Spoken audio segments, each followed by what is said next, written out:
Hi, everyone. I'm Caroline Drury, founder of the Beyond Before and After Fitness app for women, co-founder of Macropath, the AI app that just tells you what to eat, an entrepreneur, and I am running the Great World Race, 7 marathons on all 7 continents within 1 week in November 2026.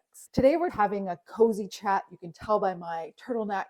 It's chilly here in central Canada. I'm just outside of Winnipeg, Manitoba.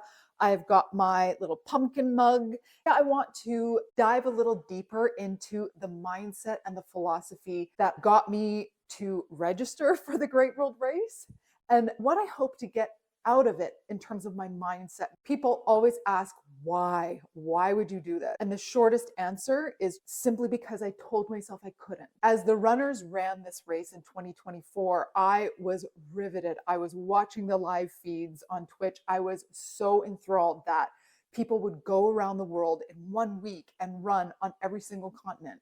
And as I watched the runners do this, I kept saying, they're real runners. I could never do this. They're real runners. That's for them. That was November 2024. And I kept watching in December. And then in January, everybody on all the podcasts saw all their social media recapping their experience of it, and I would get goosebumps. And I kept thinking, wow, that would be so cool to do. But Caroline, you're not a real runner. You're not a real runner. And I very much admire Bex Gentry. She really helped bring me back to life in terms of my running. Love her classes. And then it dawned on me one day, I had this flash. And this voice in my head said, Caroline, she's a human being. She has a heart and 2 legs. She is a runner, but you're a runner. So if she's a human being doing this and you're a human being who likes to run, why can't you do this? You're going to do it. You're going to do it. And in that moment, I knew that I was going to do it. I held on to the secret for a long time. I talked about it with my husband. Of course, he was like, well, of course you can do it. Oh my God, you're supposed to be my sober second thought. That little voice in the back of my head was still looking for a way out, but he's my biggest cheerleader and he thinks I can do anything I set my mind to. Then I knew I was going to do it. And after about 4 months of thinking about it, I needed to do it. I needed to register. So that's the mindset that got me into it, simply because I told myself I couldn't.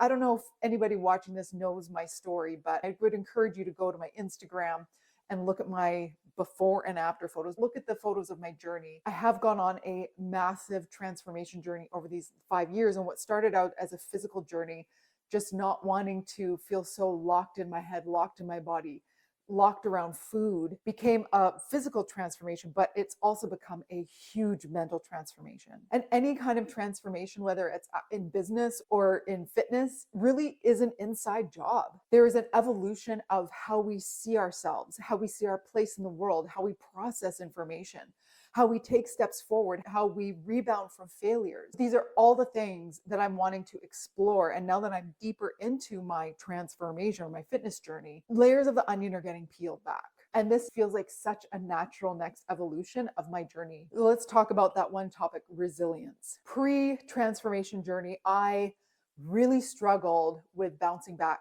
from failures. I viewed failure as, if you fail once, don't try again. But what my fitness journey has taught me is that you have to try again.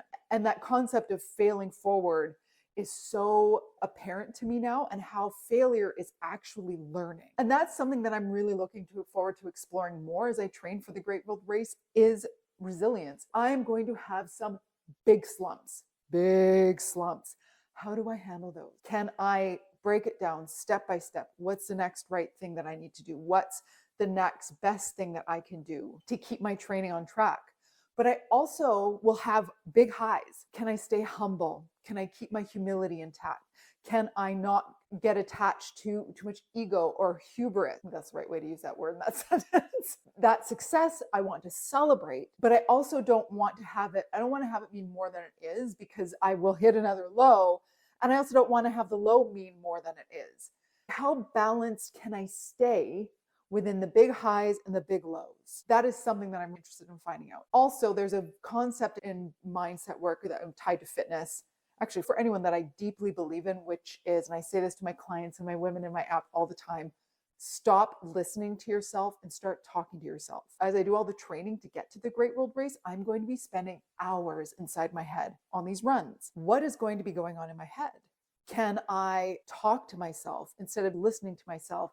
If I have a bad day, can I use the run to process it and talk myself through it? If I'm having a great day, can I healthily talk to myself through it with humility and steadfastness to analyze it? What did I do to get here? Because if I'm doing great, I want to repeat it. Stop listening to yourself and start talking to yourself, because we actually get to choose our thoughts. And when we're tired or overwhelmed, or we've had to make too many decisions, or we're in a period of doubt, we can let those negative voices, which we learned from somewhere, we're not born with those, but we can let those overtake what's actually going on in our heads. Stop listening to ourselves and start talking to ourselves. The things that help me switch quickly from stopping listening to myself and starting to talk to myself, I hope this is helpful for you. I have a few go-to phrases. Sometimes I need a fierce phrase, and sometimes I need a little bit of a softer phrase. It feels hokey, but sometimes when I'm running, all I say to myself if I'm feeling doubtful is, "You've got this, you've got this, you've got this," or "I am an athlete, I am an athlete." Whatever I need for that moment, whatever kind of doubt is creeping in, I will literally be my own hype girl. And sometimes though, if I'm feeling a little beaten up, if I've been working too hard, working too much, and I need something softer, I'll actually talk to myself like I would talk to someone that I love deeply outside of me. Sometimes I'll run and put my hand on my heart. "Sweetheart, what do you need? Sweetheart, you got this. You've done so much." I'll talk kindly to myself, and it diffuses the situation. Another part of going on this journey that I'm looking forward to explore in terms of my mindset, my role and responsibility of coaching women, having my Instagram, inspiring people, hopefully. This is a very personal one, and I might get emotional when I talk about this because I recently bumped up against this and it was painful. But it's the concept of body image. Like I alluded to earlier in the video, transformation is always an inside job. Yes, it starts with what we see in the mirror, but it truly is an inside mental job, a spiritual shift. The reason why I love fitness is because running and strength training to me feel like a language. It feels like a language where I get to show the world and tell the world what I'm about. That is because of my actions, my commitment, my dedication to the training, to the process. I'm very process driven. I'm excited about the goal of the things. Like I'm excited to fly around the world, but that's actually not what I'm focused on at all. I'm so focused on the process. I love that part of fitness so much because it transcends body image. But I recently had an experience that made me bump up against this in myself. I didn't realize that how I view my body still needs work. I'm recording this at the end of October 2025, and I ran the Toronto half marathon. Ran it with my husband. We achieved our goal of a sub 2-hour half marathon. We got 1 hour and 59 minutes and 26 seconds. Actually, I got 26. He got 27. I beat him by a second, but we had fun. And then the marathon photos started rolling in. Now, anyone who's ever seen the marathon photos, you know what I'm talking about. They are the worst photos. There are entire websites dedicated to terrible marathon photos, but I got a marathon photo. And obviously the photographer was laying on the ground. They always are, shooting upwards. And the marathon photo was awful, awful, awful. I just burst out in tears. And I said to my husband, I got angry at him. "Why didn't you tell me I look like this?" And he's sitting there looking at me. How do I deal with this lady? The joys of marriage. I couldn't believe that he hadn't told me that I looked fat. And he's like, "What are you talking about?" I was an inconsolable mess. I was on such a high after the run. And then I thought, oh my God, is that what I look like? Why am I even bothering doing any of this? From one photo. Everything, I was deflated. And I then realized that my intention for doing things needs some reworking. My view of myself in relation to fitness needs some working on. And also, I need to honor that my goal in fitness is changing. This is actually why I get emotional, is because I have to leave a part of me behind. I think that's why I love the process of getting to a goal, is because I rarely think about my physique anymore. Every morning on Instagram, if you follow me, I take a flex photo every morning and I post it because that psychs me up for the day. And I do it first thing in the day because it wires my body for, we're going to do things today. I flex in the mirror, got the camera, and I take a photo and I share it because it makes me feel strong. And I don't look at myself anymore really in a judgmental way because I'm process driven. I think that's also why that photo spooked me, because I was like, oh my God, I haven't been paying attention. I'm getting fat. It's like my brain spiraled. That's why I'm so excited that this process of training for the Great World Race now is such a long process that I get to focus on that and to rewire my brain again and again. I'm in the fitness industry. I need to look good. I'm not going to pretend that I don't need that I don't have to do that to earn my living. But I must rewire my brain in terms of how I relate to my physical appearance. My physical appearance is going to be the result of this incredible journey I'm going on. And I have to let it be. It's going to be great. And then also, what my reaction to that photo taught me is that I think there's still a part of me that is attached to old wiring of being thinner. When I started my transformation, I was 140 pounds and squishy. You can see it all over my before photo. And now I weigh 5 pounds more than where I started, but my body composition is so different. I have put on a ton of muscle. I've gotten a DEXA scan. I was at the very top edge of their measurement range for muscle mass. She's like, you probably have more than this, but this is our range. I have so much more muscle. But in that moment, that photo, I realized that I'm still somewhere, that little girl or that 14-year-old girl that doesn't feel like she's accepted enough, who wants to be thinner, she's still in there. And again, goes back to the process, and the goal of this running the Great World Race is that our bodies are incredible, and my body is going to perform an incredible task, and I'm going to take care of it. And being thinner is not the goal. I have to let that go. I have to let that go. I need to be strong. I will strength train. I need to eat properly. Oh, I'm going to eat. But my goal is not to be smaller. It's interesting.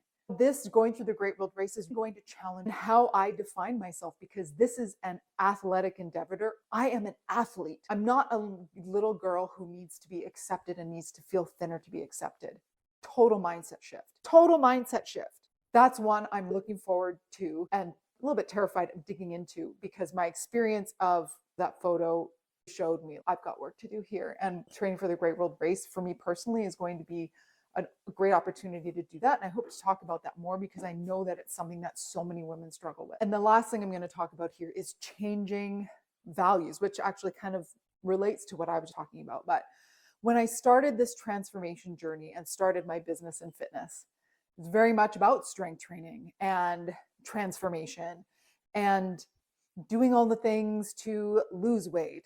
But my desires in fitness are changing, and I no longer want to talk about weight loss, because your physique is going to be the result of a process. You go through the process of learning to run, going from a 0 to 5K. You learn the process of going from sitting on the couch to being consistent in the gym, the process of learning macros and meal prep. Everything that you do for your body will be the result of a process. We get the result of who we become along the way. If you want to lose weight, awesome. You can lose weight, diet, go keto, remove an entire macro group, and you can lose 15 pounds in 30 days. But you're not going to keep it off because you didn't change. However, if you decide that I'm going to go to the gym 3-4 times a week, I'm going to start 0 to 5K, I'm going to start doing 10,000 steps a day, I'm going to do the process of meal prep and eating my prepared foods, that is going to result in a steady weight loss week over week of a pound, half a pound to a pound and a half. If you go on a 30 or a 50-week journey doing that, you will be a totally different person at the end. And you will not put that weight back on, because you fundamentally changed, because you went through a process and you gave your body and your mind enough time to go through that process and learn who you are in that process. Your weight loss is the result of a process. For me, running this Great World Race and going through that process, who will I be at the end of it? I love my habits. I love my rituals. I love strength training. I love running. I love meal prep. It's going to erode away at who I am in a good way, kind of like water going over a rock.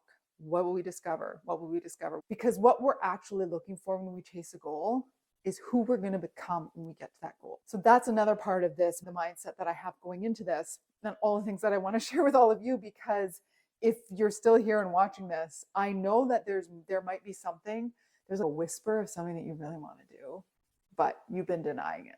I really want to know is that girl who shows up in marathon number 5, who shows up at the halfway mark at marathon number 5 when I'm like, oh my gosh, what am I doing? marathon number 4. And I'm like, I can't even believe that I have 4, 5, 6, and 7 to go. Are you kidding me? I want to know who shows up then, and I want to be that girl. So if there is some dream that you're putting off, please do not stuff down that whisper anymore, because that person that you will become by chasing that goal is so valuable. My friends, thank you so much for watching. I hope some part of this was helpful. Maybe you took a little takeaway away for you and your process, your life, your goals. Anything else you want to know, please just put it in the comments below. I could talk about this stuff all day. Anything else you want to see, anything in particular you want to see as part of this journey, please tell me. Subscribe. Have a great day.